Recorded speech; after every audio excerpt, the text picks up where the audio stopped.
Hello, আসসালামু আলাইকুম। আমি বর্ষা আবারও আরেকটি ভিডিও নিয়ে আপনাদের মাঝে চলে আসলাম। আজ আমি দেখাবো কীভাবে বড় মাছের শুটকি রান্না করতে হয়। এখানে আমি নিচে এই যে আইন মাছের শুটকি, এটাকে আমি সিদ্ধ দিয়ে ধুয়ে ক্লিন করে রেখেছি। অ্যান্ড এখানে যে পেঁয়াজ কুচি, রসুন বাটা, আদা বাটা, টমেটো 2-3 স্লাইস, একটা নাগামরিচ, এখানে আছে হলুদ, শুকনো মরিচের গুঁড়ো, ধনিয়া গুঁড়ো, এই তিনটি আমি ইউজ করবো। অ্যান্ড এখানে আছে সল্ট অ্যান্ড অয়েল লাগবে। একটু গরম হয়ে গেলে দিয়ে দেব অয়েল, লাইক আধা কাপের মতো।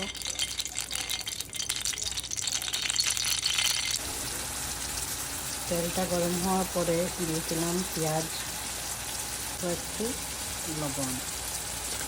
শুটকির পেঁয়াজগুলো প্রায় লাল হয়ে গেছে।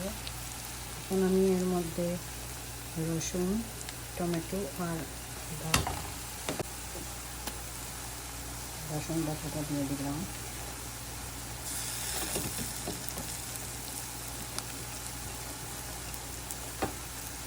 আদা বাটাটা দিয়ে দিলাম। আমি একটু কষিয়ে নেব।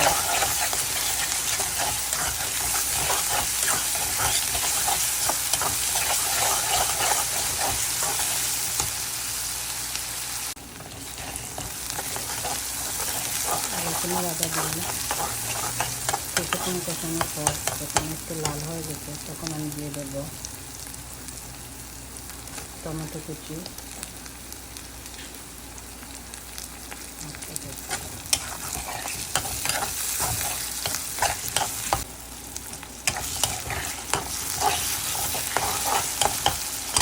এখন আমি এর মধ্যে মশলা অ্যাড করবো। হলুদের গুঁড়ো আধা চা চামচ, মরিচের গুঁড়ো আধা চা চামচ, ধনিয়ার গুঁড়ো আধা চা চামচ।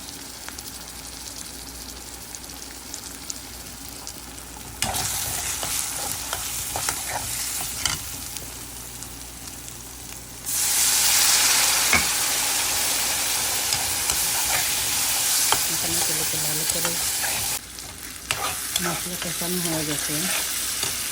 এখন আমি বড় মাছের শুটকিগুলো দিয়ে দেবো।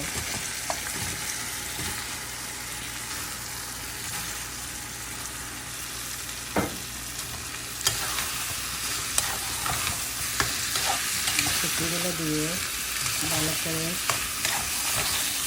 নাড়াচাড়া করতে হবে।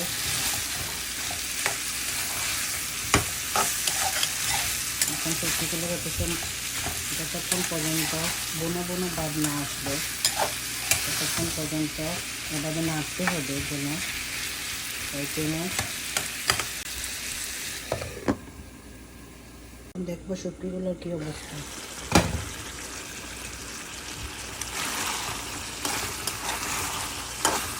শুটকিগুলো বারবার এভাবে নেড়ে চেড়ে দিতে হবে যতক্ষণ পর্যন্ত একটু বোনা বোনা ভাব না আসে।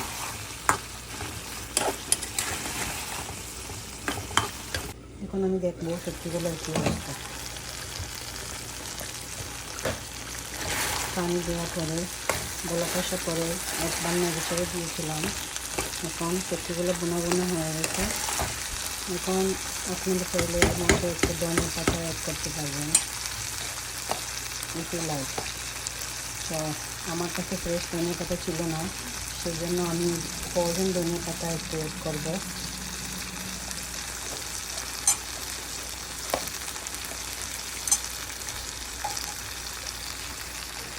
শুটকিগুলো বোনা বোনা হয়ে গেছে। আর আমি এর মধ্যে একটু ধনিয়া দিয়ে দিলাম। ধনিয়া পাতা অ্যাড করলাম। এখন শুটকিগুলো